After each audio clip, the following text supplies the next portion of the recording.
14 de novembro de 2008 e eu estou com Vinícius Ayrton de Naves e Silva. Vim encontrar o Ayrton porque Ayrton fez parte, em primeira pessoa, de modo muito ativo, da fundação do Museu de Antropologia do Vale do Paraíba. Então eu gostaria que Ayrton nos relatasse como surgiu essa ideia. A ideia do museu, na verdade, surgiu dentro de um processo de desenvolvimento que a gente começou a trabalhar aqui em Jacareí a partir de 78, né? Eu e Osmar de Almeida, né? Começamos a desenvolver um trabalho que desembocou na primeira Semana Ecológica do Vale do Paraíba.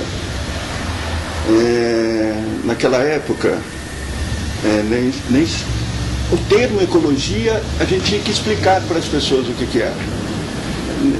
Era uma coisa ainda não como hoje, que tem um domínio, né? E nós promovemos essa primeira Semana Ecológica. Meu irmão, ele era secretário de Planejamento do governo do BSL, Túlio César.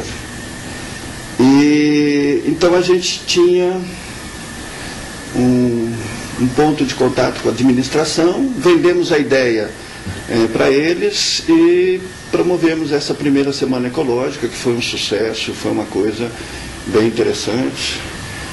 Levantamos uma grande discussão, trouxemos à pauta o Rio Paraíba, né? E foi uma semana muito intensa. Aí passou a semana,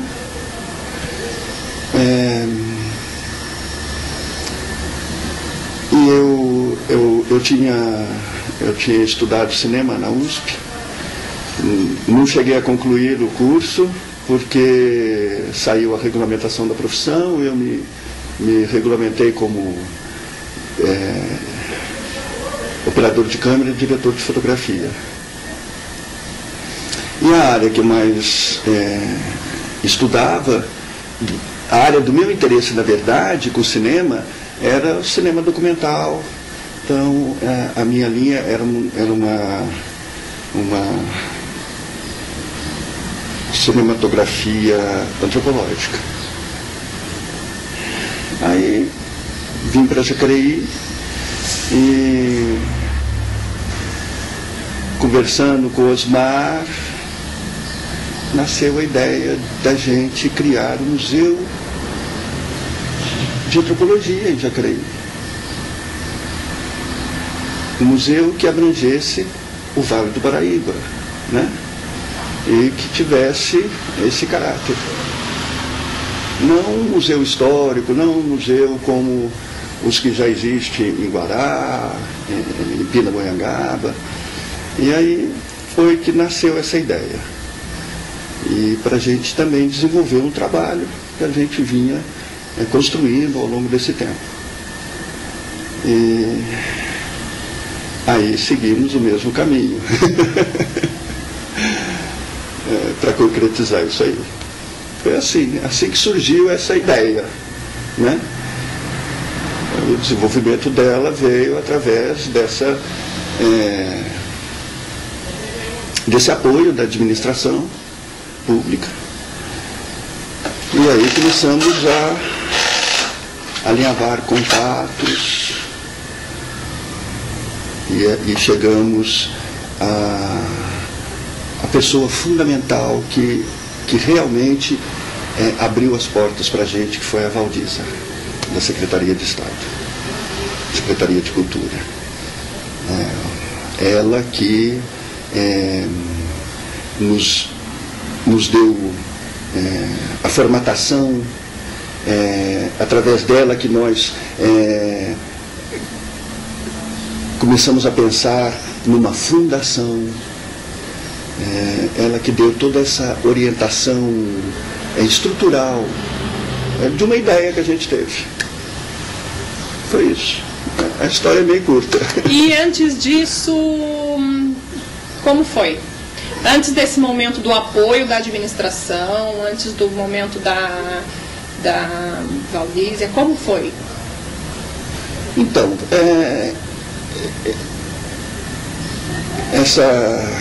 quando surgiu essa ideia, aí eu e o Osmar começamos a conversar, né? Mas ela surgiu decorrente do quê?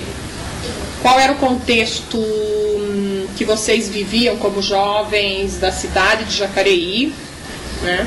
Qual era o contexto na cidade que levava a ideia de criar um museu em vez de criar um restaurante ou uma rádio ou uma... Olha, eu não sei se tem esse contexto social, não sei se tem esse contexto de Jacareí, entendeu? A gente vinha de uma atividade, né?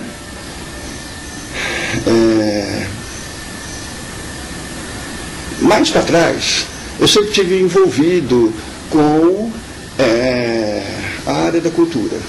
Então, em outras administrações, eu fiz parte desse grupo que desenvolvia um trabalho cultural em Jacareí, né? Não é muito fácil. E como era esse trabalho cultural? De modos gerais, que vocês desenvolviam? Antes de chegar até a ideia do museu, quais eram as atividades pertencentes à cidade que vocês participavam e atuavam? Olha, a gente está falando da década de 70, né? Teve uma administração do Toninho Nunes que ele deu um apoio bastante efetivo na área cultural. Aí reuniram-se pessoas ligadas a isso, né? E que desenvolveu um trabalho bem interessante. Nós conseguimos trazer para Jacareí uma programação cultural que vai de exibições de filmes fora da linha comercial.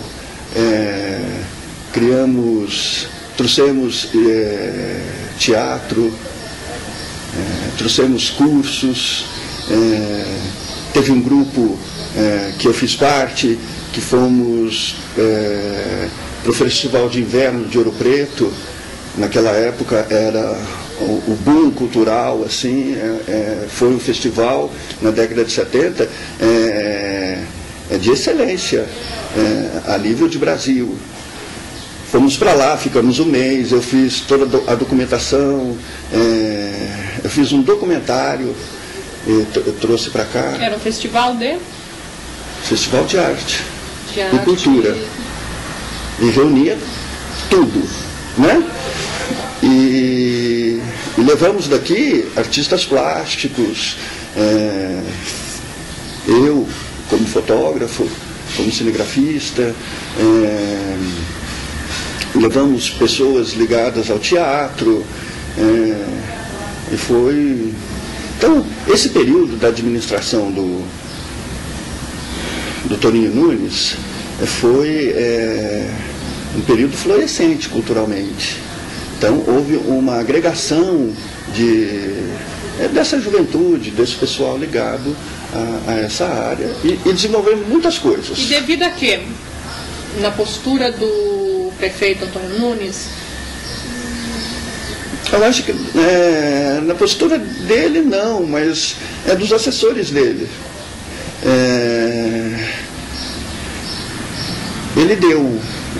Ele permitiu que esse espaço se realizasse, entendeu? Porque antes dele, do que você se lembra, não existia esse espaço que vocês pudessem ocupar com artes? Não, nem antes e nem depois, né? Ele trouxe o diretor de cultura na época, Puxa, um cara conhecido. Esqueci o nome.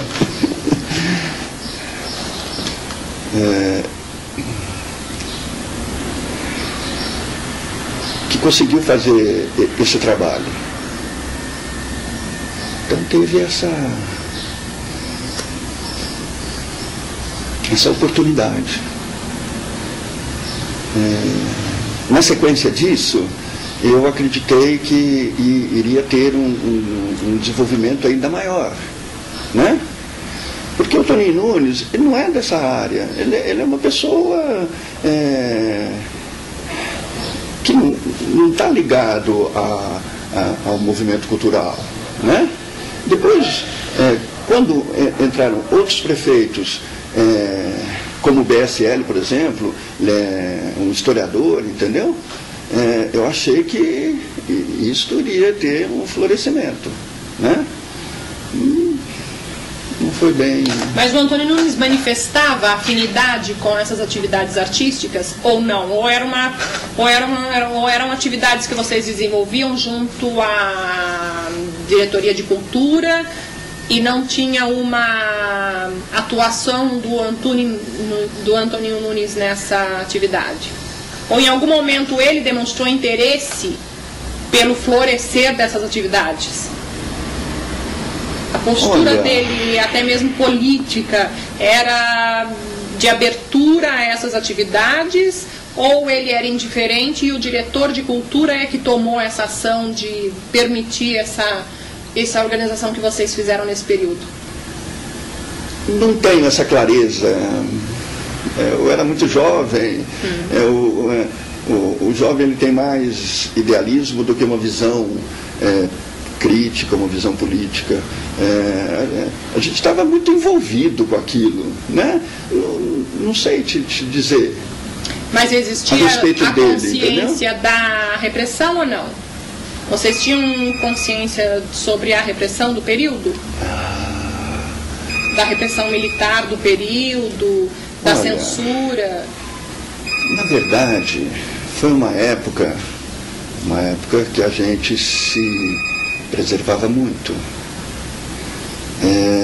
Uma época muito difícil de se falar de política, principalmente nos anos 70, que a perseguição era muito acirrada, muito profunda, muito perigosa. A gente tinha todo o cuidado de conversar em quatro paredes. Não tinha uma manifestação como se tem hoje, mas nem próximo do que se tem hoje, né? As nossas conversas eram muito reservadas, eram com pessoas conhecidas, era um trabalho que não era assim, não.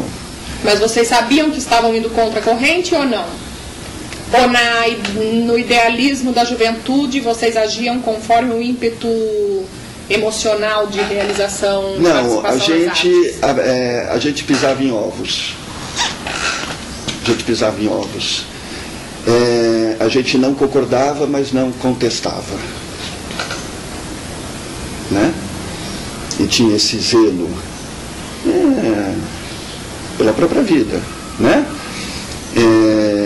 Tínhamos uma consciência política que eu vejo muito diferente de hoje. Eu acho que a própria ditadura permitiu que a gente desenvolvesse essa consciência política. E hoje estamos vivendo uma outra sociedade, uma outra conjuntura política, né? Onde os objetivos são muito individualistas, né? Eu acho que o homem encolheu, né? Ele ficou pequeno. Naquela época a gente tinha uma possibilidade de um homem maior, né? Um homem coletivo, um grande homem. Hoje nós estamos vivendo o pequeno homem, né? Um homem individual. Estou falando assim dessa geração jovem de hoje, comparando com aquela dos anos 70. Então, a questão nacional de uma ditadura nos permitia trazer Akira Kurosawa, entendeu? Fazer um ciclo do cinema novo alemão, e mexer com muita cautela com o cinema brasileiro, por exemplo, entendeu? Ter muita consciência quando trazer Terra em Transe, de Glauber Rocha, ter todo um cuidado e uma ocupação muito mais de uma abrangência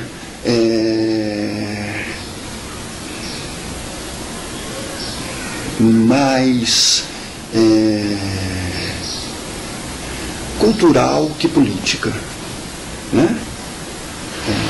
Uma ação da arte e da cultura muito mais para atender a todas as camadas do que uma preocupação política, de um movimento político.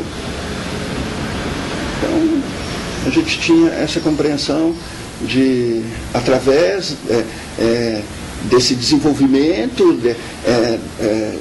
de tornar acessível níveis de cultura, né? Através do cinema, da música, do teatro, né? Despertar para que o próprio indivíduo descubra e se posicione diante da realidade, mas não uma ação política. Quais eram os referenciais escolares na época, vamos dizer, que você se lembre? Quais eram as escolas que vocês frequentaram? Estou dizendo vocês porque me parece que existia um grupo, né, em torno dessa atuação, era grupo coletiva, não era individual, nem só sua e do Osmar. Isso que eu te falei dos anos 70 precede a entrada do Osmar na história do museu, entendeu? Nessa época, o Osmar não tinha, assim, ele não fazia parte desse grande grupo, né? E um grupo, como todo grupo, ele não é um grupo homogêneo, né? Ele tem vários segmentos, né? Você lembra de alguns nomes desse grupo? Lembro do Tião. Tião, ele tinha uma participação muito... Tião Virgilino. Isso. Um grande amigo. Ex-vereador. Ele tinha uma participação bem grande.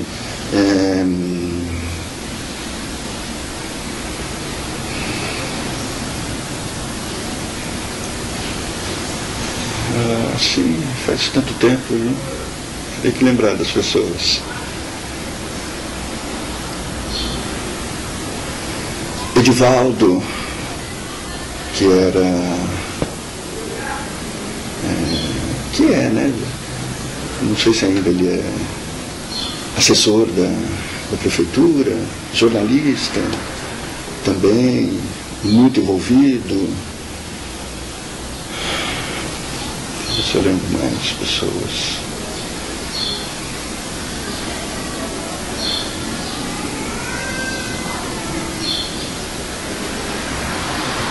Assim, é o que eu lembro. E existia um local que vocês encontravam? Tinha. Para essas atividades desse grupo? Tinha. Existiam pontos locais que vocês encontravam, que vocês faziam? A gente sempre conseguia alguns espaços, né? Nessa época do Toninho Nunes, a gente se reunia na prefeitura mesmo, no departamento de cultura. Outras vezes alguns cursos, alguns encontros que a gente fazia na Câmara Municipal. A gente pedia, ela cedia o espaço e a gente se reunia ali. Chegou a ter alguns cursos lá, até algumas apresentações, algumas atividades culturais. Eram esses os espaços. E espaços privados? Clube, bar, restaurante, igreja? Não tinha. Não tinha muito isso. Não tinha nenhuma referência de... Não. E as escolas? Vem alguma escola, você se lembra de alguma escola que na época... Aqui em Jacareí? Que fazia parte do cotidiano de vocês? Que vocês frequentavam? Não me lembro disso. Você frequentava qual escola no período? Eu frequentava o Silva Prado. Eu fiz... Naquela época era clássico. Eu fiz esse curso. Me formei, que hoje é segundo grau, né? Naquela época era científico, normal e... Ensino médio. Nós estudávamos lá. Estudei lá. E o Osmar você conheceu aqui ou lá em São Paulo? Aqui. Aqui. Aí eu fui estudar inglês e ele foi o meu professor de inglês. Aí nós nos conhecemos. E assim... E durante esse curso... surgiu a ideia da gente fazer a Semana Ecológica. Aí foi um grande trabalho. A ideia do museu já tinha... Não, ainda não existia nada de museu. Aí tivemos apoio do SESC, tivemos apoio da Prefeitura e foi um mega movimento. Muito importante. E abrangeu todo o Vale do Paraíba.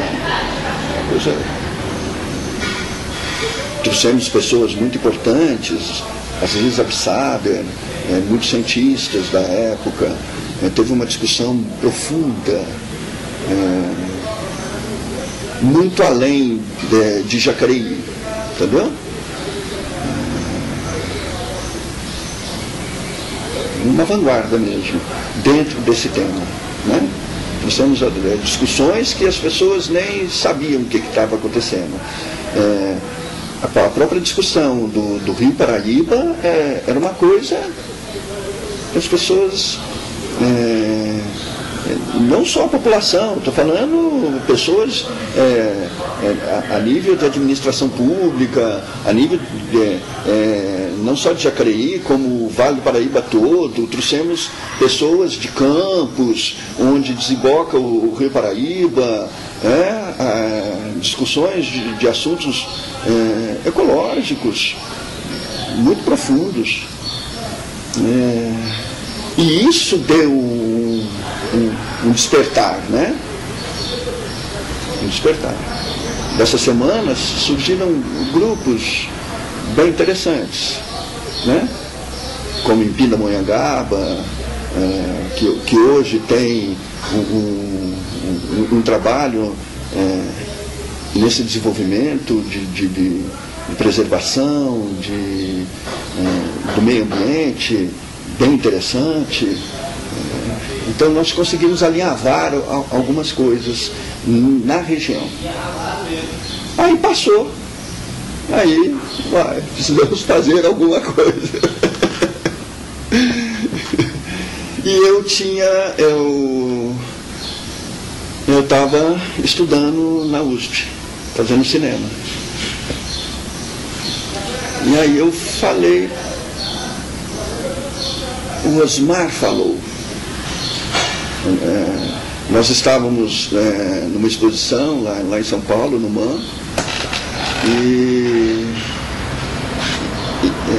andando para chegar lá no MAN, ali no Ibirapuera, ele comentou, vamos criar um museu? um museu? Só se ele tiver uma característica assim, antropológica. Aí eu tenho interesse de trabalhar nisso, porque vou até abrir um espaço de trabalho para mim. Se hoje é difícil a área de cinematografia, naquela época era muito mais. Olha. Então, vamos começar a pensar? Vamos. Aí surgiu assim desse bate-papo. Aí fomos, voltamos. Aí começamos a marcar reuniões, uma vez por semana, eu e ele. Aí a gente se reunia.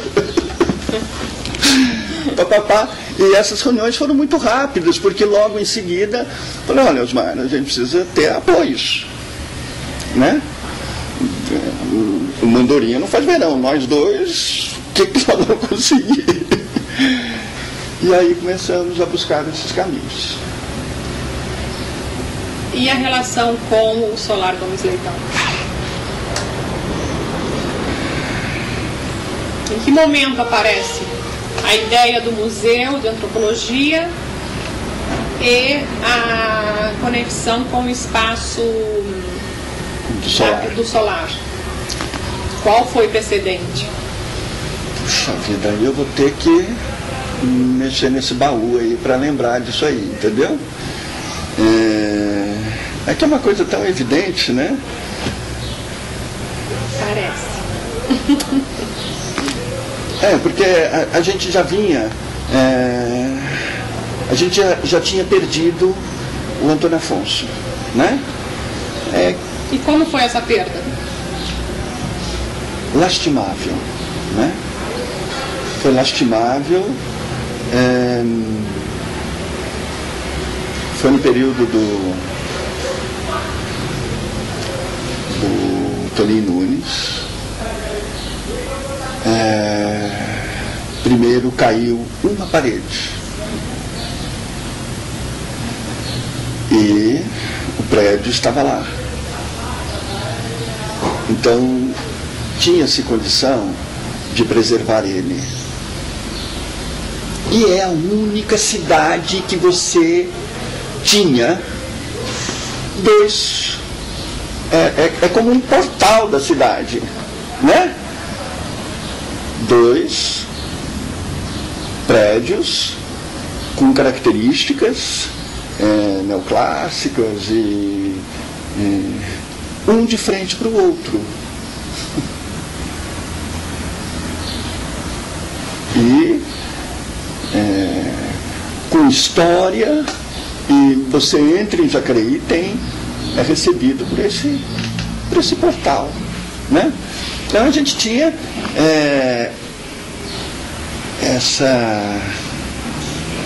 esse querer de preservar, né? Esses dois patrimônios, um térreo e um outro sobrado, e com raízes na formação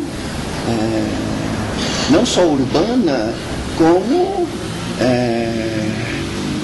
histórica do município, né?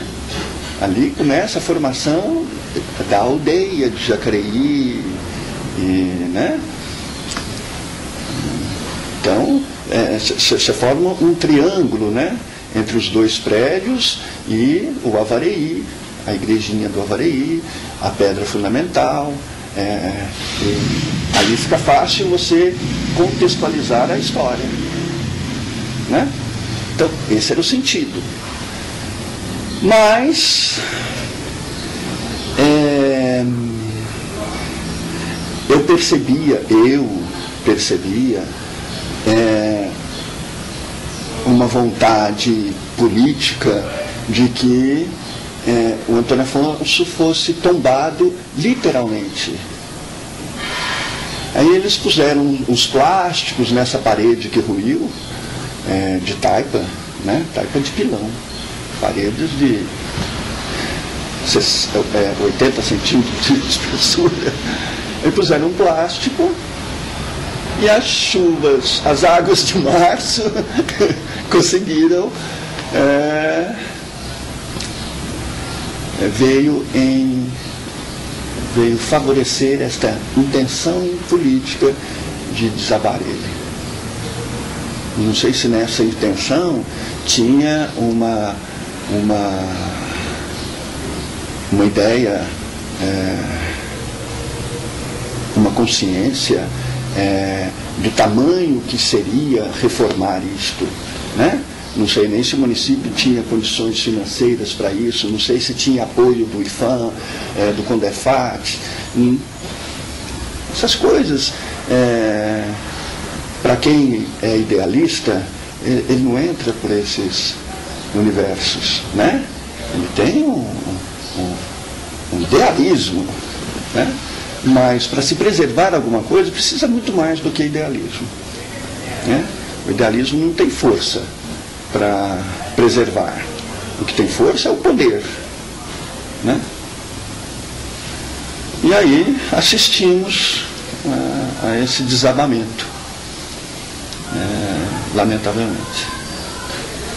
Uma perda grande, não só para Jacareí, né? Como... Porque preservar o quê? Né? Hoje, a minha compreensão o que se preserva é a memória, né?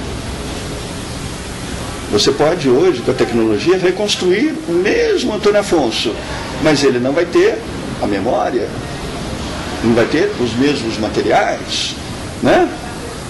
No ano 3000, quando vierem fazer uma prospecção, mas existia esse material? Não existia, porque não foi aquilo. Então, preservar a memória é que fundamenta o interesse de se trabalhar no sentido de ter esses pontos de referências para se alinhavar um processo histórico, para contextualizar um momento, para resgatar uma cultura que esta sim não tem como se preservar. Não tem como você pensar como um homem da Idade Média para entender o que foi as cruzadas, não é? Então a gente se apoia nessas coisas. Preservar uma memória, para ter referências, para criar um pensamento, para se aproximar, né? Porque contextualizar mesmo a gente não consegue.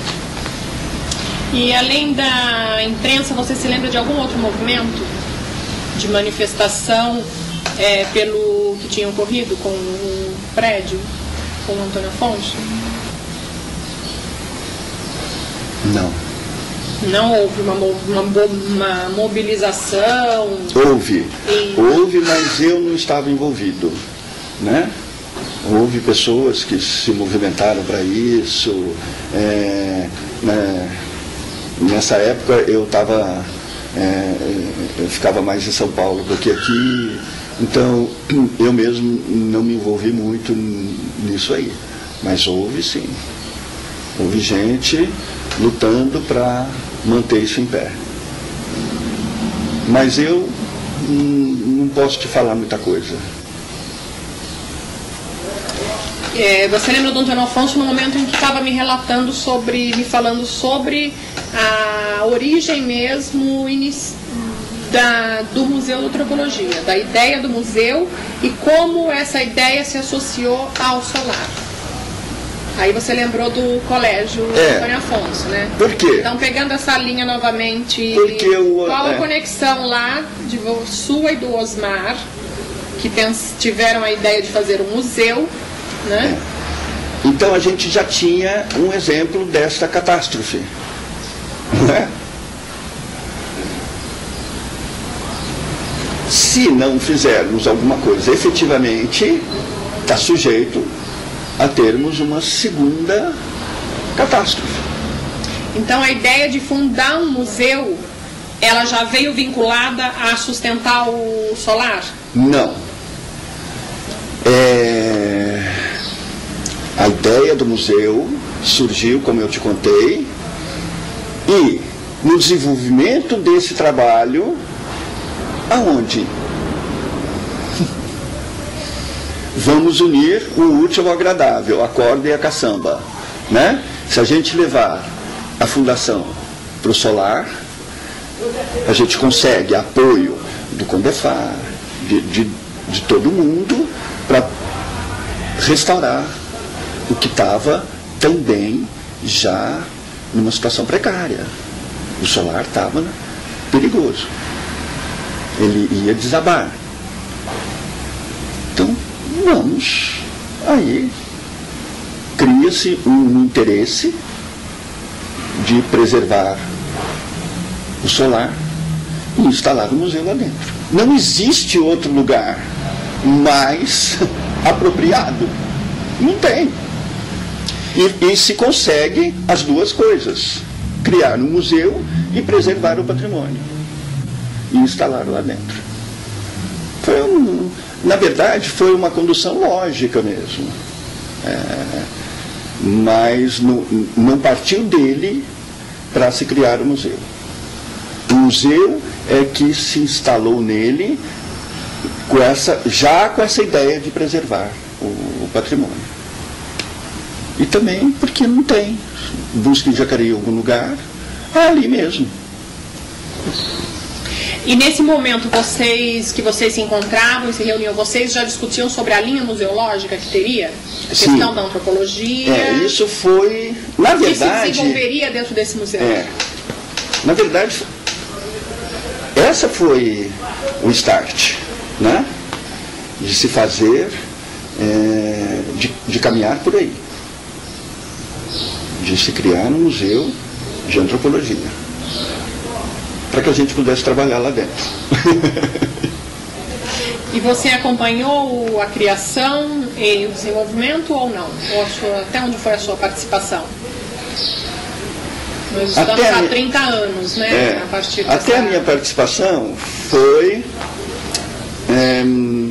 no momento em que eu fui atropelado pela política.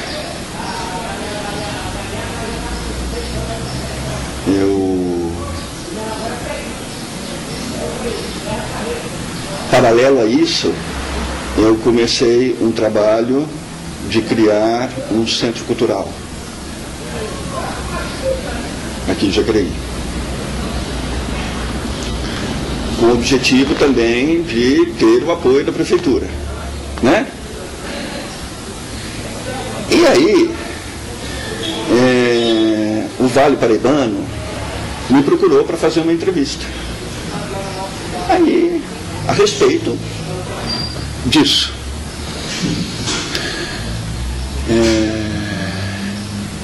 Aí eu dei uma entrevista, saiu no jornal, e papapi, papapó, né? E comecei a ter apoio de pessoas que eu não conhecia, né? E começou a se formar um grupo, com interesse de apoiar essa minha ideia, né? E esse grupo começou a crescer. E pessoas que vinham de... Na verdade, eu não conheci muitas essas pessoas. Até que foi marcada uma reunião na frente da casa do Frederico Lencioni, e eu fui. Fui meu irmão, José Roberto, que era assessor do Beni. Fomos para essa reunião e tivemos a reunião, papapi, papapá. e viemos embora. No dia seguinte, o meu irmão, o Beni, chamou ele e exonerou ele do cargo. Porque nós estávamos reunidos com pessoas do partido contrário dele. E eu fiquei muito assustado, perplexo e decepcionado, né? Porque daí foi por água abaixo tudo. Eu estava desenvolvendo um centro cultural com o objetivo de pedir apoio para o prefeito. Aí o prefeito me vem na contramão de tudo isso. Aí eu fiquei alijado de tudo isso, né? Por uma inocência política, né? Política que eu estou te falando de politiquinha, né? Quem eram as pessoas, você lembra? Que representavam esse outro grupo opositor no período? Eu lembro.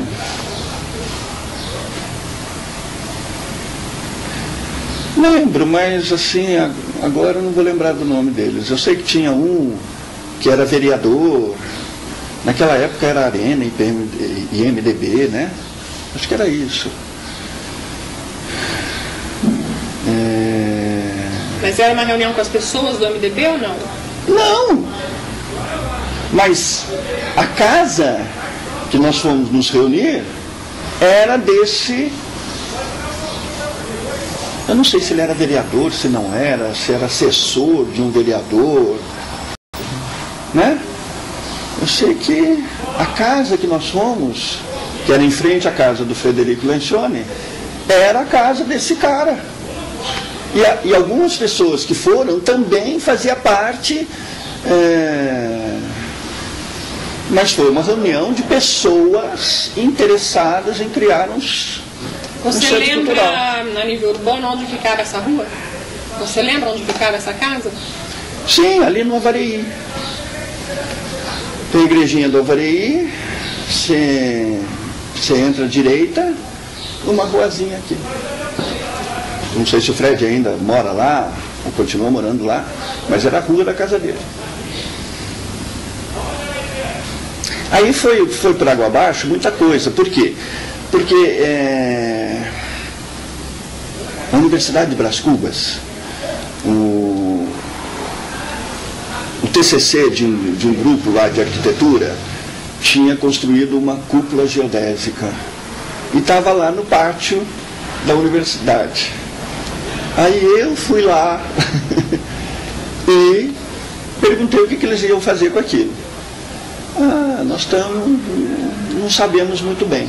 E vocês doariam esta cúpula para o município de Jacareí para criar um espaço cultural lá? Perfeitamente. Então eu já tinha uma carta na mão. Aí eu tinha a ideia de trazer essa cúpula para, sabe o Jardim Liberdade ali? Não tem a igrejinha? Onde fizeram a praça e tal? Eu ia, através da prefeitura, trazer essa cúpula para cá e criar um espaço cultural ali, né? Fazer um ponto de conexão no eixo São Paulo-Rio, né? Então as peças do Rio, quando vier para São Paulo, passam por Jacareí e vice-versa. Então eu tinha toda essa ideia. Disso, falou, para eu fazer isso, preciso criar um centro cultural. Um centro cultural com apoio da prefeitura, mas independente, para que ele não morra quando na próxima eleição. Tá. E com isso, conversando com esse diretor do Vale Paraibano, não, olha, já consegui isso, aquilo. Pô, mas isso dá uma entrevista. Quem era, você lembra? Lembro. Lembro. Não lembro o nome dele. Enfim, ele era o diretor da sucursal de Jacareí. E era um dos caras ligados a esse grupo político aí, de oposição ao prefeito. Puxa vida. Enfim, nossa, mas isso dá uma entrevista? Aí eu falei, então tá bom. Aí fez a entrevista e saiu no jornal. Aí que as pessoas começaram a se aproximar. Não sei te dizer se até através dele foi ele que regimentou essas pessoas, ou se foi a notícia, o artigo que saiu, uma página inteira, muito interessante, onde eu relatava essas coisas. E aí essas pessoas começaram a se agregar, começaram a ligar para mim, marcamos reuniões, começamos a nos reunir, até esse fatídico dia dessa reunião. E aí eu me vi... A exoneração do seu irmão do cargo que ele ocupava teve um impacto a nível familiar, a nível... ou até mesmo de perspectiva de carreira do seu irmão? Um impacto, com certeza, né? Um impacto de decepção. Eu, particularmente, vou falar de mim, não vou falar da minha família, mas eu fiquei muito decepcionado com o prefeito, né? Por quê? Porque eu imaginava que ele me tinha como um aliado dele, né? Eu que trouxe a primeira semana ecológica, que fez da administração, que trouxe esse brilhantismo para a administração dele. Veio da minha cabeça. Eu que, junto com o Osmar, promovemos a criação do Museu de Antropologia. Quer dizer, ele ter uma atitude, né, intempestiva, impulsiva, sem conversar comigo. Ele não conversou nem antes, nem depois, nem nunca mais. Que é isso? Que consideração, que respeito que é esse pela minha pessoa? Então, eu fiquei impressionado com tudo isso, né? De um homem que ocupa um cargo executivo de um município, né? Que tem o poder de decidir as coisas, decidir de uma forma unilateral, preconceituosa e sem examinar a si mesmo, a sua própria história como legislador, né? A sua própria história. Um historiador não enxergar quem está do lado dele e quem está contra ele. O mínimo era ter me chamado. Que presepada é essa, Ayrton? O que você está fazendo, essa biruta? Está me enfiando uma faca pelas costas? Mas ele teria me dado a oportunidade de defender. Ele não me deu, né? Eu fui julgado, condenado, sem poder falar. Nunca falei, nunca conversei. E foi um fato de alcance maior ou ficou no âmbito da sua família, ou entre você e seu irmão? Ou foi algo assim que vocês sentiram que as pessoas perceberam que o seu irmão foi exonerado do cargo? Ah, sim, isso é dentro da própria prefeitura, né? Teve um... Mas o motivo ninguém sabia? Sabia que era porque o seu irmão... Estava tendo ligações? Está traindo a administração. Como o seu irmão fez isso? Né? Esse foi o comentário. como o seu irmão fez isso? Como ele... Nessa traição, ele estaria incluído num contexto de ligação com o grupo opositor ao BSL. Qual era vamos dizer, a pessoa que representava esse grupo opositor na época? Você lembra? De modo bem claro, quem seria, naquele período, a oposição? Era um vereador. Esse que você me citou? Não esse diretor do Vale do Paraíba. Sim. Nesta reunião veio a reunião foi na casa deste vereador. Como é que era o nome dele? Puxa vida. Tá bom. Mas eu lembro e te falo depois. Tudo bem. E o meu irmão, ele não fazia parte desse grupo.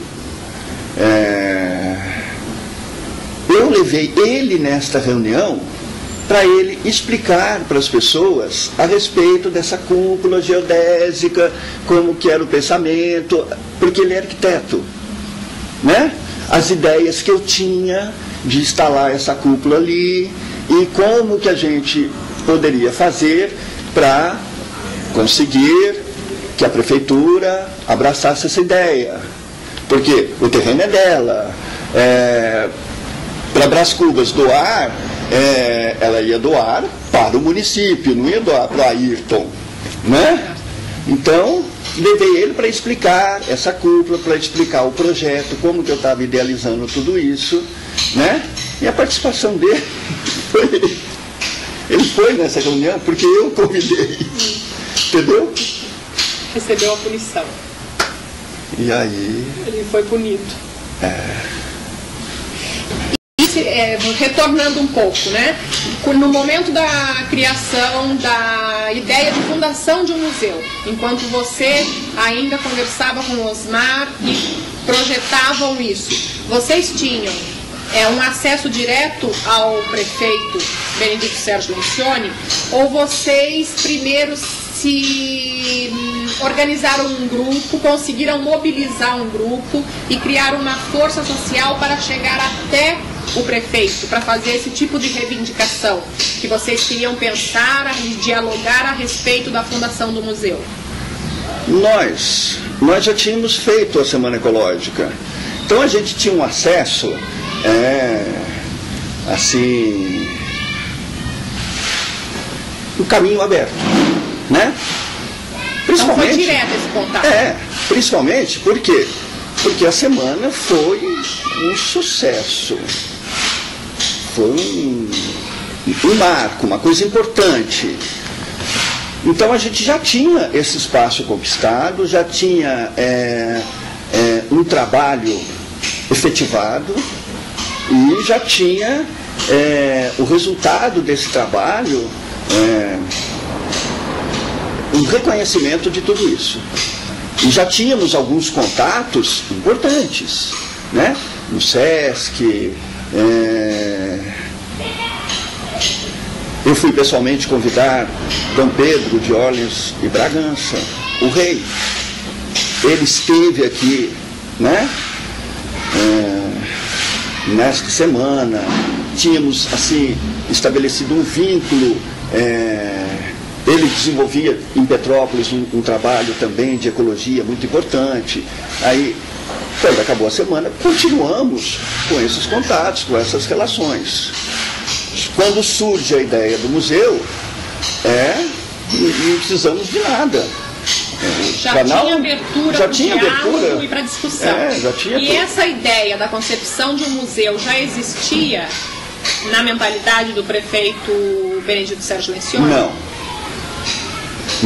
Como foi? Você se lembra desse momento em que vocês tiveram esse contato direto com ele e foi feita a proposta de criação do museu? Fizemos através do meu irmão, do Túlio. O mesmo que nós começamos o projeto da Semana Ecológica. Voltamos através desse caminho. Olha, temos essa ideia, parari e pororó. E a receptividade foi abrangente, entendeu? Mas não existia ainda para o prefeito Benedito Sérgio Lencioni, não existia ainda uma iniciativa dele. Ele já tinha feito uma proposta dessa? Vamos fundar um museu, vamos criar um estudo a respeito do homem do Vale do Paraíba, ou alguma coisa assim? Você nunca sentiu? Se ele tinha na cabeça dele, eu não sei te dizer, né? Não era pública. Tanto é que a ideia foi aceita assim, de imediato, né?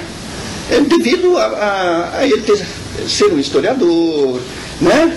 Devido a todas essas situações. Foi quando também começou a ter uma... não, isso aí foi depois.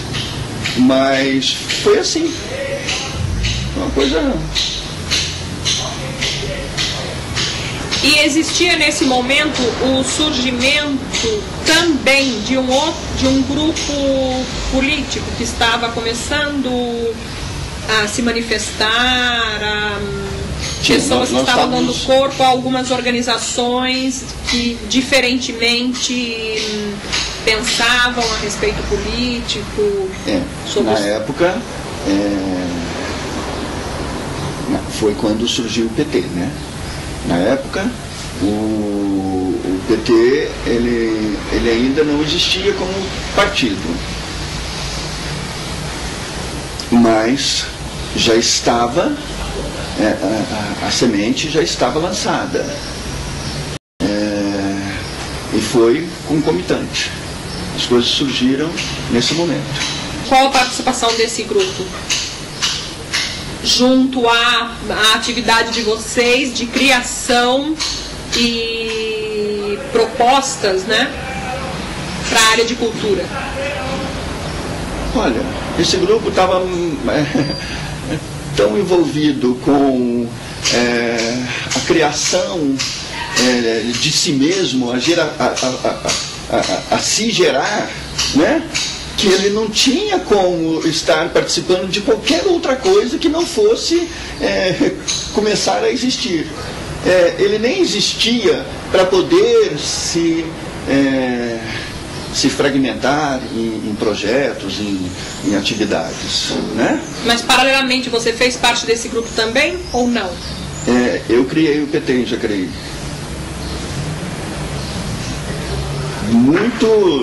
Coisas completamente distintas, né? Eu fui um dos fundadores do PT. O PT em Jacareí começou com 3 pessoas. Eu, Vicente e Viché. Eu, Vicente...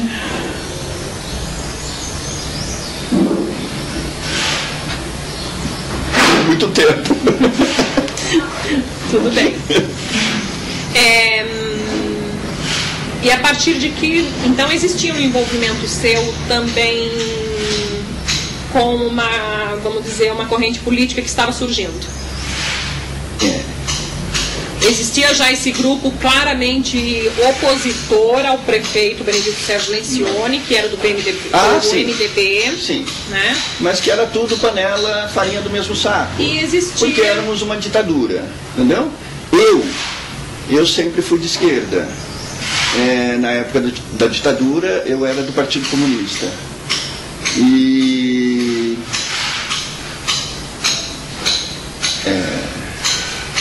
reservadamente, escondidamente, né? Tínhamos um grupo aqui em Jacareí que se reunia às escondidas e a gente tinha uma discussão política, não a nível municipal, né? Porque existia uma conjuntura a nível nacional, existia uma ditadura, né? Aqui, Jacareí, era o que podia existir, né? Eram prefeitos dentro de um regime que só permitia 2 partidos políticos, né? E os 2 partidos de direita, porque se algum tivesse uma tendência à esquerda, ele não existiria. Então era isso, entendeu? Então, para mim, Arena e MDB, para mim não tinha distinção. Tinha distinção de interesses pessoais. As pessoas que participavam não tinha uma diferenciação política, tinha interesses pessoais, como a gente vê até hoje, né? Então, eles não eram políticos, né? numa concepção ideológica, eram políticos numa idealização partidária mesmo, né? De partir, né? De ter uma parte, de preferência generosa para si mesmo. Isso é uma coisa, né?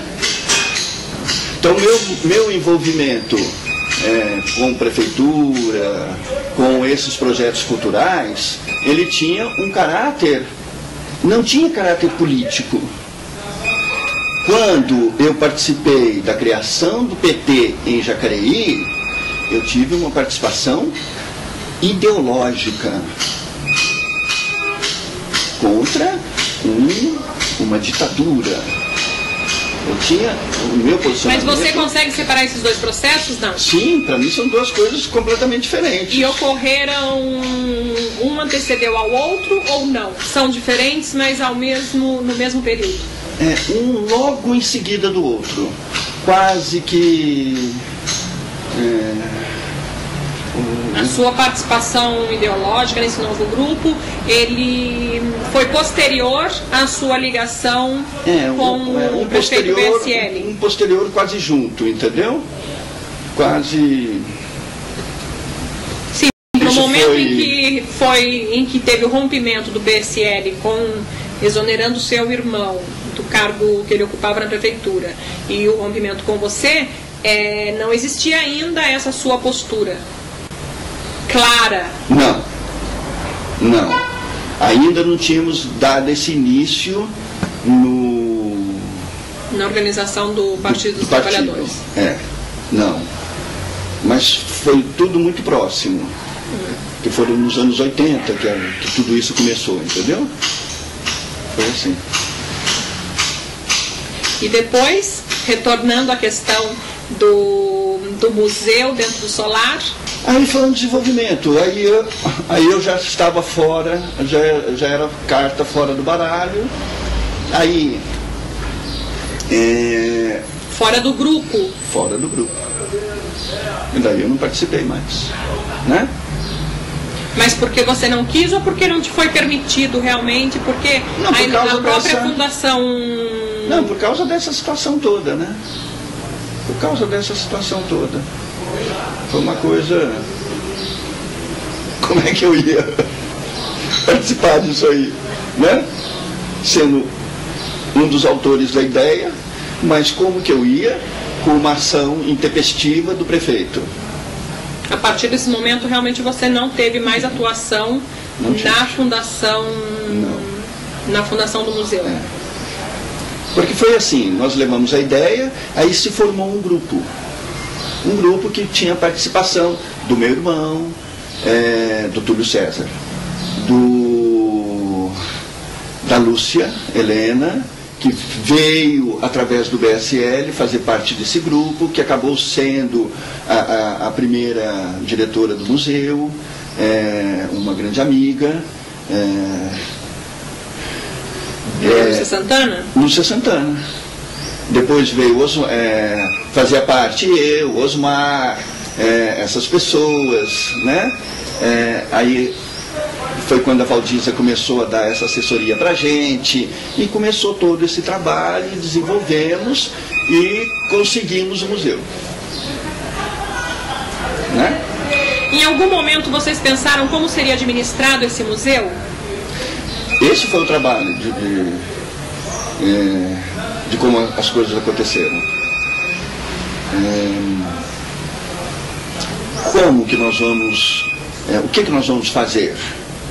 Né? O museu municipal, como que vai ser a estrutura administrativa? Aí que chegamos à fundação.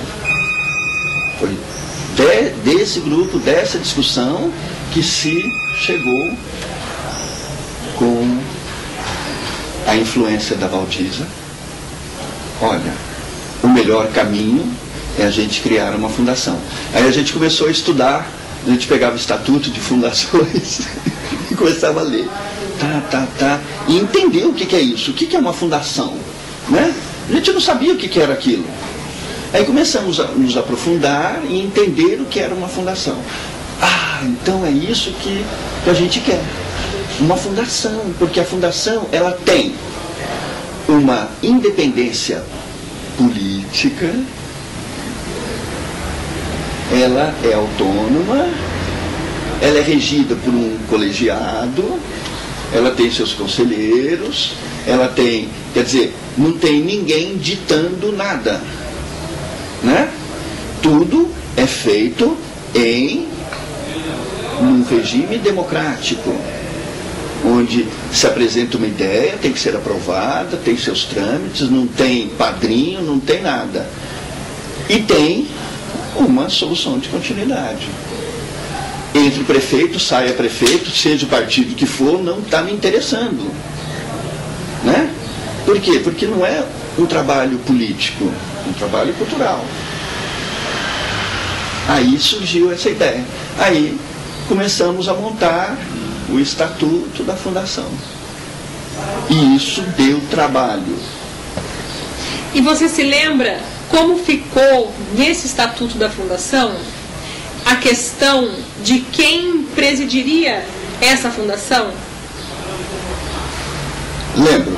Em que mãos estava o poder de decidir quem seria presidente dessa fundação, que conduziria essa projeto esta primeira chapa, ela teria que ser constituída. As outras poderiam ser eleitas, mas essa primeira, ela tinha que ser constituída. Concorda comigo? Né? E o prefeito indicou a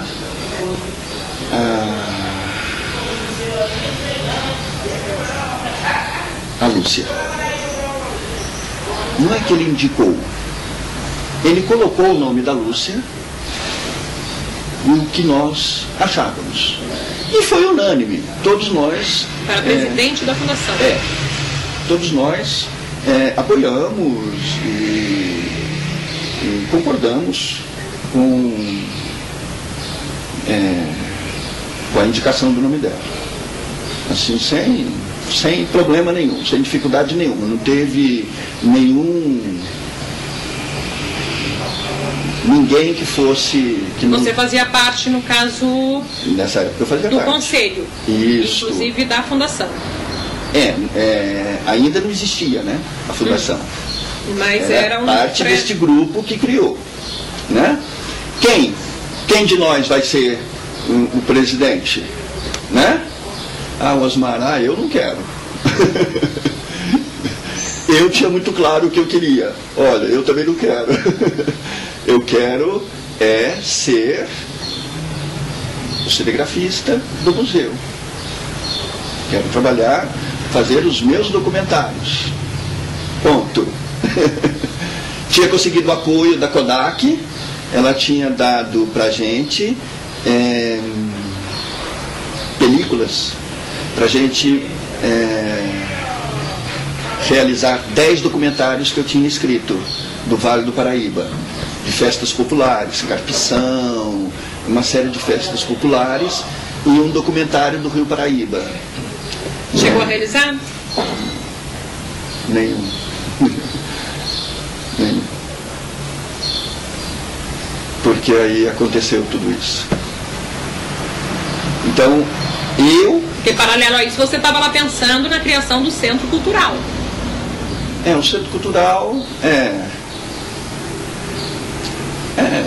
tudo muito junto. É tudo muito junto. Você estava né? ali junto à criação do museu, mas estava pensando, se organizando para... Logo em seguida, eu tive... Porque eu já fazia pequenos documentários, né? Curtas-metragens. E eu tive a felicidade de me encontrar com um dos diretores da Kodak, né? E ele, eu conversando com ele, falando da Semana Ecológica, das ideias, dos projetos, ele... Ayrton, Kodak te dá a película para você fazer esses 10 documentários. Nossa. Vim para onde? Direto para o museu. Lúcia, temos da Kodak garantido a película para a gente rodar todos esses documentários, inclusive do Rio Paraíba. Nesse momento, Lúcia era a presidente da fundação e já estava constituída juridicamente, oficialmente, a fundação. Quais eram as outras pessoas envolvidas? A Lúcia era presidente, porque aí foi criado um conselho. Isso. E esse conselho, você se lembra quem eram as pessoas? Não. Nem eram pessoas do seu contato? Não.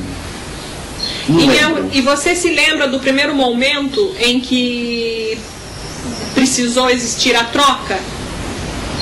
Não, porque eu já não estava mais lá.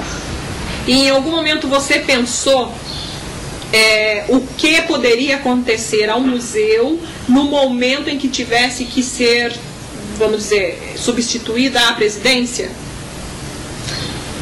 Ou melhor, em algum momento você pensou nos caminhos que o museu seguiria?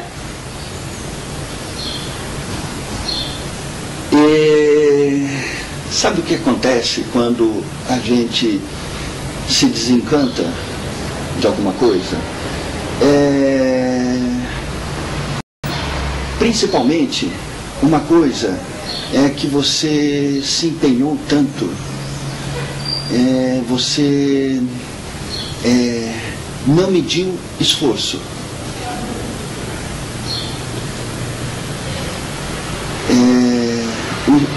Apesar do esforço ser tão grande, ele não é um sacrifício.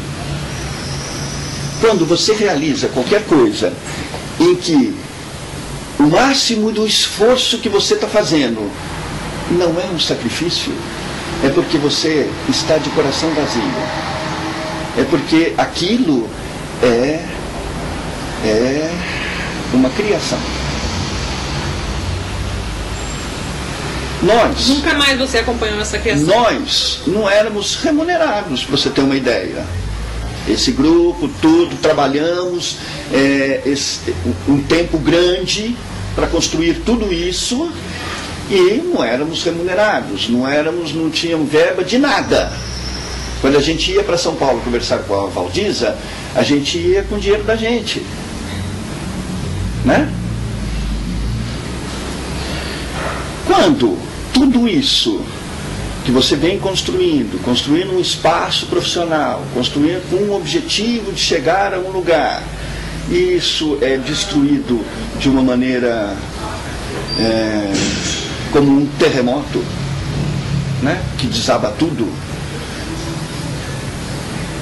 eu perdi totalmente o interesse, o vínculo. Você nunca mais acompanhou? Nunca mais acompanhei. Depois disso veio a administração do Telmo, um grande amigo, Telmo Cruz, muito amigo do filho dele. Aí teve todo o trabalho de restauro do solar, e mesmo assim eu não quis me envolver mais. Você nunca mais questionou como estava sendo feita a ocupação do cargo de presidente da fundação? Eu esqueci. Ou quem estava dirigindo o museu? Acompanhei algumas coisas de longe, assim, sem muito interesse. Sem muito interesse. E a questão de ser, você me disse, a fundação, o presidente, a fundação daria uma autonomia, vida livre ao museu, porque o presidente seria votado pelo conselho. Sobre isso você chegou a parar alguma vez para refletir se isso realmente, efetivamente ocorreu ou não? Não, não ocorreu. Não ocorreu. Me fala sobre essa reflexão, em que momento se deu? Porque inicialmente vocês pensaram nisso. Pensamos a fundação teria um conselho e um presidente que seria votado, e isso daria um respaldo representativo, inclusive, das pessoas ligadas à cultura, que garantiriam a autonomia do museu. Exatamente. Em que momento você percebeu essa questão, fez essa reflexão sobre como foi encaminhada a fundação? Quando eu perdi esse ideal, quando eu deixei de ser idealista e vi a realidade como ela acontece, né? Não existe isso. Não existe nada que não tenha um lobby, que não tenha uma participação política. Todas as coisas podem até ter este pano de fundo, este cenário, que é uma fundação, que o conselho vai escolher, mas o que acontece, na verdade, é a intenção política. Isso é o que acontece. Mas você chegou a pegar o estatuto da fundação alguma vez para ver o que estava escrito? Se o estatuto garantia que o Nós presidente... que fizemos o estatuto. E depois de pronto você chegou a ler e confirmar isso? Esse foi o estatuto de fundação. Não sei se de lá para cá algumas coisas foram alteradas, mudadas, sei lá. Mas o estatuto que nós fizemos, ele tinha essa preocupação, né, de libertar a fundação de qualquer influência. E esse estatuto foi feito por vocês. Quando você diz nós, era o grupo criador do museu, fundador do museu, e junto ao BSL, ou eram dissociados? O prefeito BSL tinha participação nisso? Nessa elaboração do estatuto da fundação? Ele era um prefeito, ele tinha que cuidar do município. Nós cuidávamos disso. Mas ele teve participação ou não? Você se lembra dele ajudando nessa elaboração, conferindo essa elaboração desse estatuto, ou opinando sobre a elaboração desse estatuto? Olha, quem pode te falar isso com mais precisão é a Lúcia. Porque a Lúcia que tinha esse convívio com ele, né? Eu mesmo não tinha um convívio com ele, né? Mas a Lúcia tinha, entendeu? Tanto é que ele trouxe ela para esse grupo, né? Então, através dela, com certeza, ele teve um acompanhamento do que nós estávamos fazendo, né? Com certeza, ele deve ter opinado alguma coisa, e ela provavelmente deve ter consultado alguma coisa com ele, com certeza, né? Pô, ele é o administrador, ele é um advogado, ele tem uma capacidade que nós não tínhamos, né? De estar examinando alguma coisa assim. Eu acredito que por ela ele tenha tido uma participação na construção desse estatuto. Mesmo porque quando a Valdisa vinha, a Valdisa tinha encontro com ele, né? E Valdisa era uma pessoa com uma clareza, uma pessoa muito interessante, uma consciência clara, E a sugestão partiu dela, de criar a fundação, que seria o modo de... Nesses encontros, a gente colocando essas questões, como que a gente constrói uma entidade independente, uma entidade que entre prefeito e saia prefeito, ela não sofra com as intempéries, as mudanças, mudanças partidárias e administrativas. Como blindar essa entidade? E a ideia da fundação surge aí. Ela nos orientando, né? Você chegou a votar alguma vez para presidente? Não, só nessa inicial. Nessa inicial, que... De Constituição, praticamente. De Constituição. Depois não... Que quando o Beni colocou o nome da Lúcia, nós nos manifestamos ali na mesa mesmo. Unânime. E depois não mais? Não, porque daí aí teve toda a administração dela e eu me afastei, a administração dela ainda não tinha concluído, né? Quando eu me afastei. Aí teve o segmento, daí já teve outro prefeito, e aí as coisas, se não me engano, foi o Telmo, o prefeito seguinte. Que daí se envolveram com o restauro do museu e por aí afora. E por aí foi. Aí ele vem e cria a Fundação Cultural, o Telmo, que era aquele projeto meu antigo de criar uma fundação. O Centro Cultural. Um centro cultural. Aí ele veio e criou o Centro Cultural. A fundação já estava feita, né? Aí, nesse momento, ele criou o Centro Cultural, lá na fábrica do tapete de Santa Helena. Isso. É isso que você está sugerindo. Que é uma fundação, né? Sim, mas nesse momento você observava como era feita a administração da fundação? Se o presidente tinha sido votado...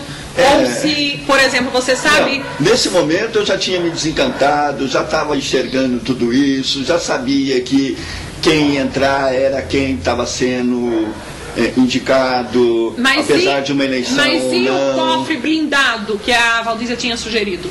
Pois é. Você tem ideia de como ele se rompeu? Não é que ele se rompeu, né? É que esse cofre, né, ele tem uma senha. Esta senha é que eu não sabia que está na mão de quem o poder. Construímos um cofre, construímos um segredo, e vai ser assim assado e cozido, né? Vai ter um conselho, cada um vai ter registrado na cabeça o número dessa senha para abrir, a chave vai estar na mão de um, a segunda chave na mão de outro. Até que eu descobri, e tudo isso continua existindo, tudo isso que nós construímos continua existindo, esse cofre, esse segredo, essas 3 chaves, né? Mas existe uma força oculta, saudoso Jânio Quadros, que consegue, né, falar, olha, você que está com a chave número 1, você que está com a chave número 2, você que sabe a sequência do segredo, eu quero que vocês abram às tantas horas do dia tal. E isto, um passe de mágica, acontece.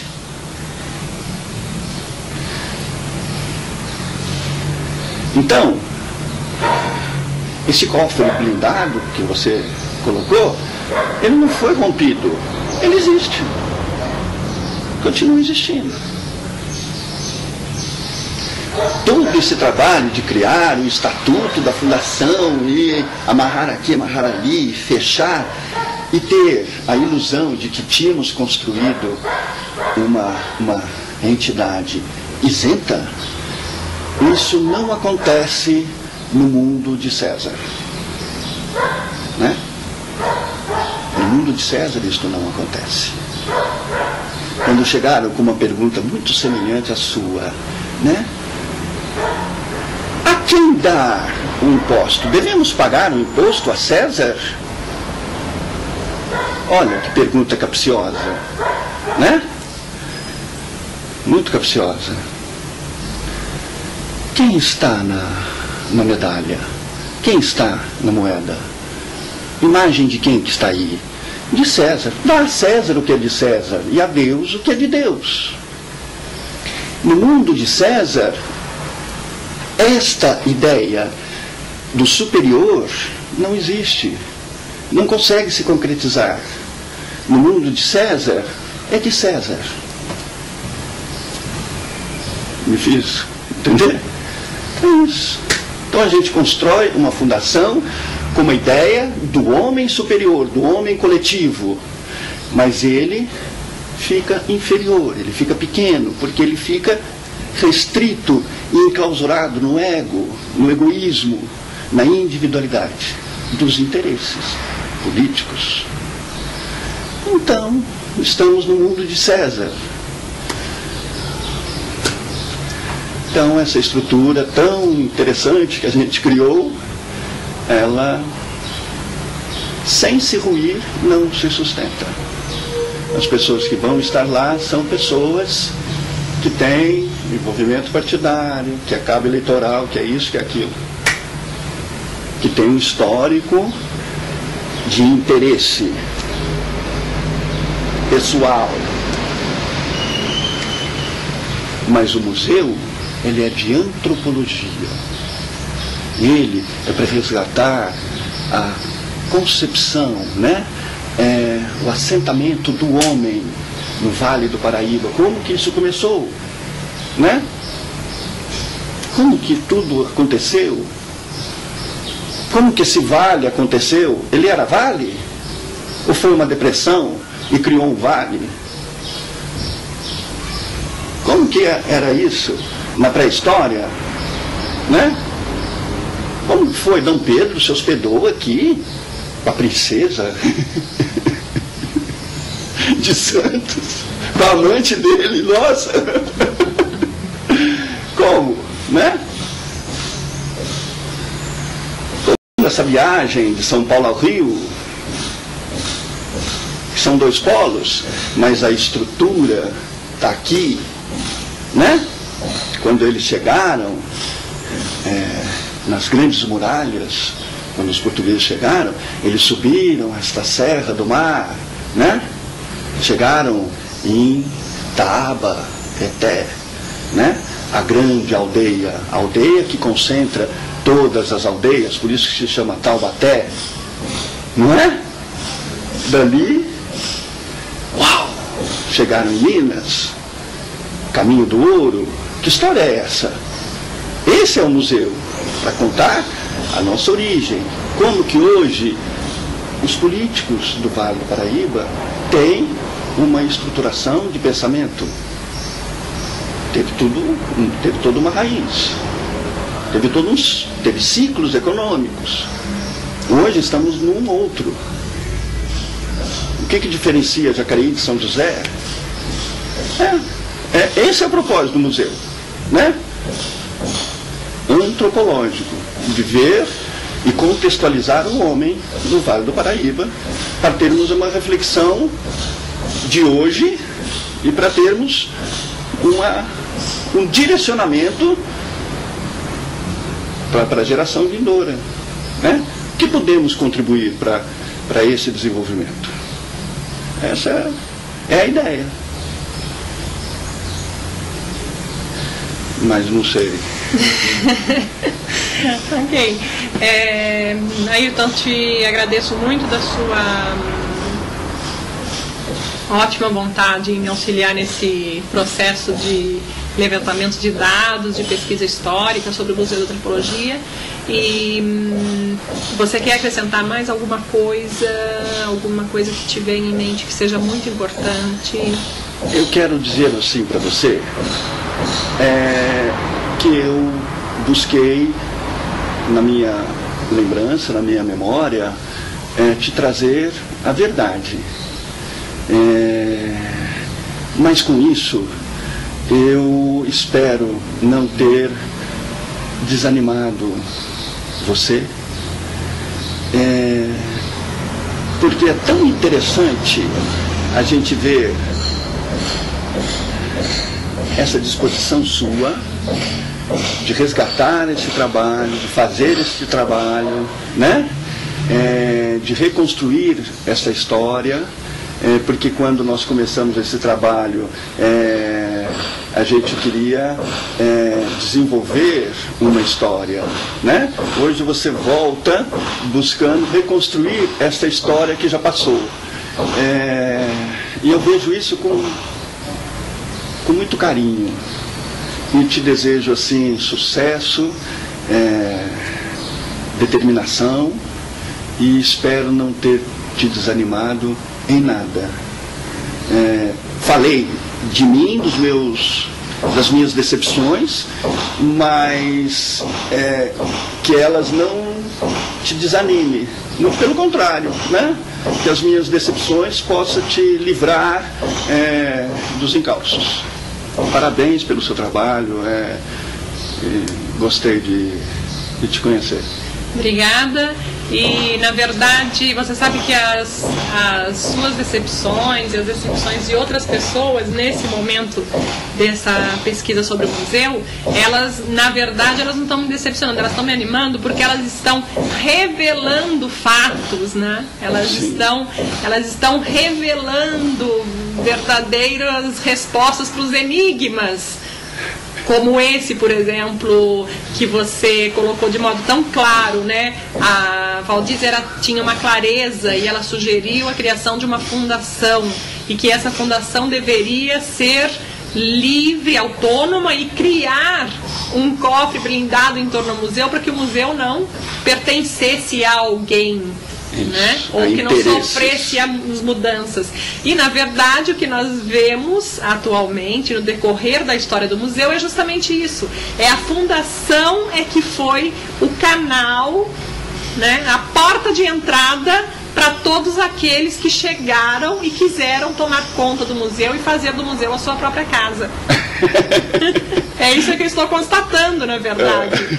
Então, que bom que não sou só eu que... Então, eu estou até contente porque tomara que essa investigação esteja no caminho certo. Tá bom. De que tenha sido esse o nosso, vamos dizer, a nossa falha ou a nossa ingenuidade em termos de, né, de não se assegurar legalmente, né? Estou questionando até essa questão, né?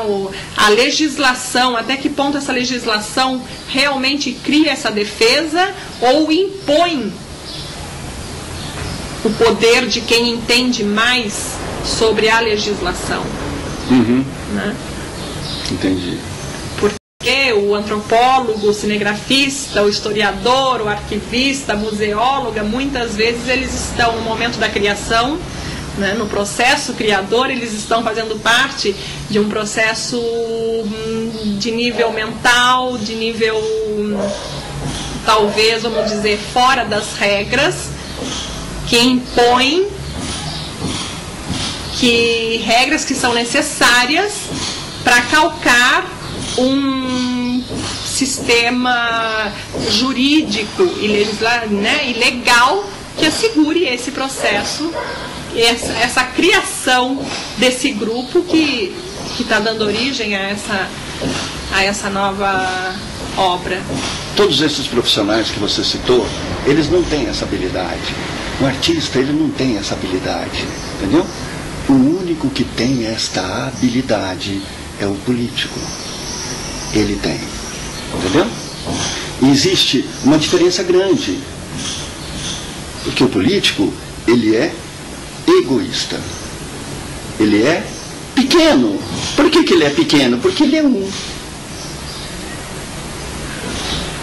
museólogo, um cinegrafista, um fotógrafo, um artista, ele é coletivo. Ele não é um, ele não é pequeno, ele é coletivo, ele é grande.